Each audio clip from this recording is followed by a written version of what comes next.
Warahmatullahi wabarakatuh, rekan-rekan mahasiswa. Di bagian sesi yang pertama, Bapak selain menyampaikan silabus tadi arah dan tujuan dari kewirausahaan ini, izinkan Bapak sedikit untuk lebih mempertajam kemana sih arah pendidikan wirausaha ini. Bahkan di bagian yang pertama, bab yang pertama itu menjadi wirausaha, gitu ya. Nah, ini tujuan utama paling tidak bahwa dengan mengikuti modul atau penjelasan dari Bapak ini ya, saudara paling tidak itu mampu menjelaskan apa sih esensi kewirausahaan.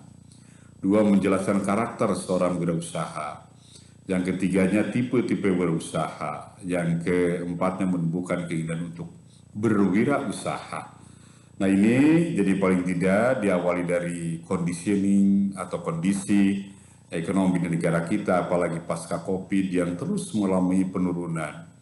Atau UMKM juga pun ketika mengalami krisis kondisinya, kehidupan ekonomi kita, bahkan bertambahnya angka kemiskinan tentu apalagi dengan adanya COVID-19 yang otomatis pengangguran meningkat gitu ya.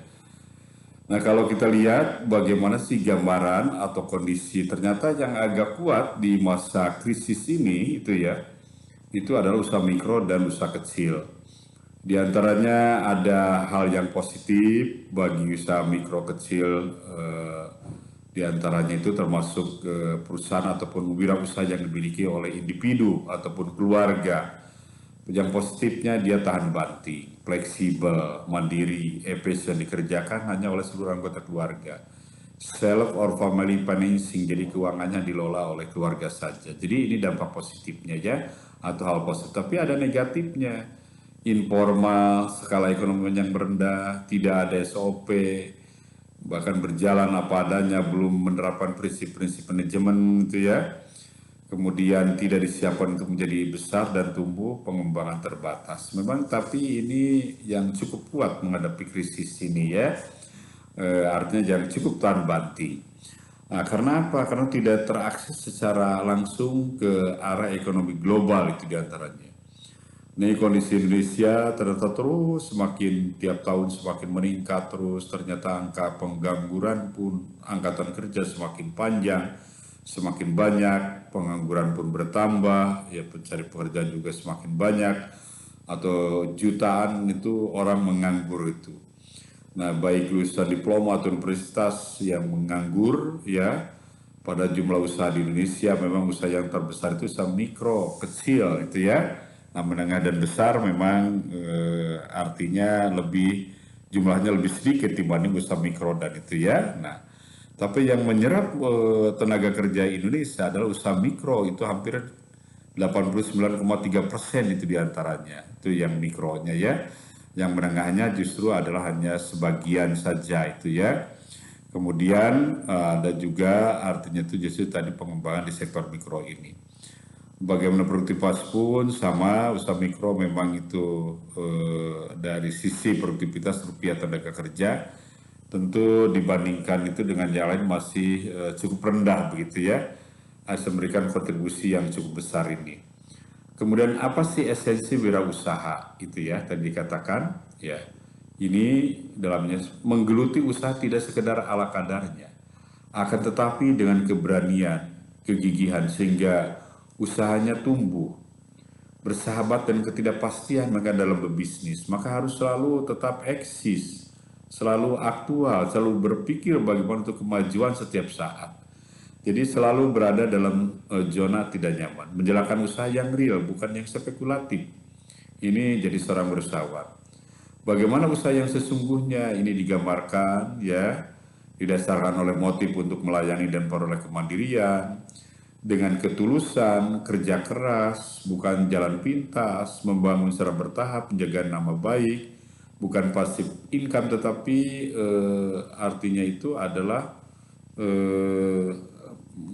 ada artinya usaha yang pasif income tetapi real, yang nyata gitu, itu ya, aktif pasif tapi yang aktif lah gitu ya. Pendidikan, persahabatan, spiritualitas itu sangat penting. Ini usaha yang sesungguhnya.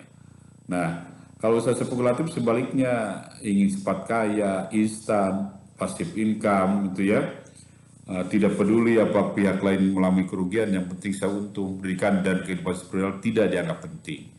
Nah, usaha yang spekulatif itu ada beberapa contoh, ingin cepat kaya, sesaat tanpa kerja keras, barangkali sangat sulit dan mustahil pada masa kini ini ya. Nah ini katanya itu bikin duit ya, ini contoh ya, yang kadang-kadang juga kita suka terhanyut, bahkan menanam atau investasi dengan apa artinya deposito yang cukup besar, kita tergiur padahal usahanya itu tidak sehat. Mungkin 1 kali 2 kali masih normal, tapi 3 kali atau berikutnya itu bisa bangkrut atau bisa tutup atau hilang kita dengan modal-modalnya itu. Jadi bisnis kita bisa hilang. Nah yang berikutnya lagi, kata kunci bahwa dalam berbisnis itu seorang wirausahawan artinya itu ingatlah harus tumbuh. Ingat tujuan hidup kita bukanlah menjadi kaya, melainkan tumbuh. Untuk tumbuh Anda harus percaya, mau, mampu, dan dipelihara. Kadang ada orang yang mau tapi tidak mampu, atau orang yang mampu tapi tidak ada kemauan. Jadi keterpaduan kita itu harus percaya, keyakinan, mau, mampu, dan dipelihara. Kaya adalah akibat, bukan tujuan. Kaya yang bermartabat bukan sekedar kaya, yaitu kaya melalui proses kemandirian atau wirausaha tadi itu ya. Nah, bersahabat dengan ketidakpastian, contoh yang mohon maaf perbedaan tadi karyawan kalau bekerja di orang lain, berbeda dengan seorang wirausahawan gitu ya. Kalau karyawan menolak ketidakpastian, butuh rasa aman dan nyaman. Ini hanya landai-landai saja, hanya linear saja.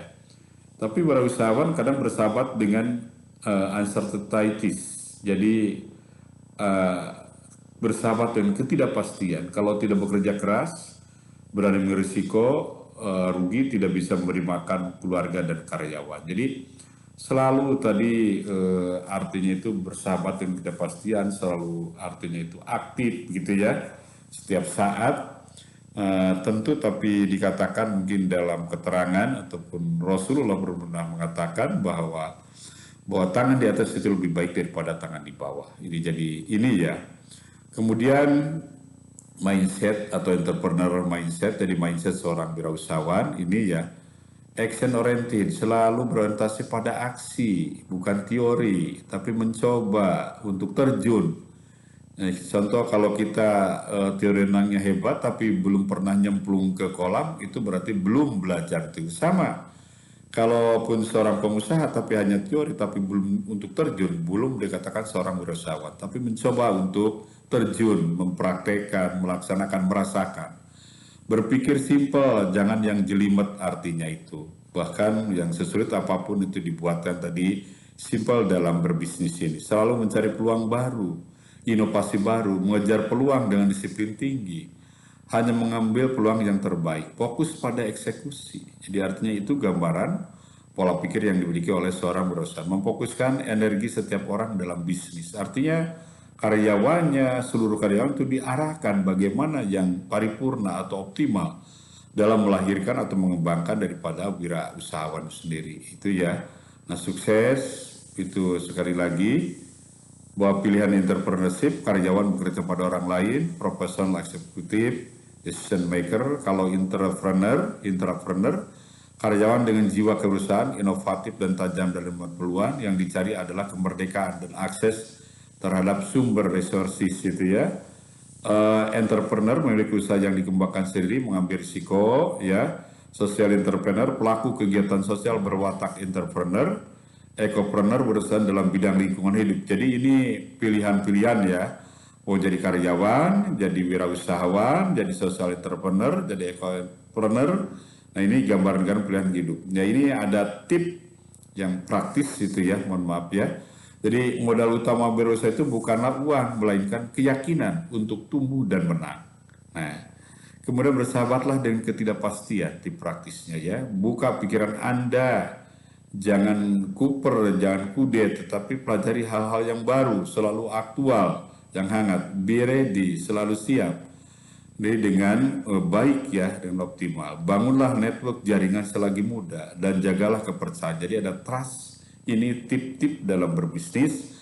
Nah mudah-mudahan bisa diaplikasikan, artinya saudara semua, Bapak berharap bukan hanya teoritis, nanti coba dituangkan di dalam makalah ini ya.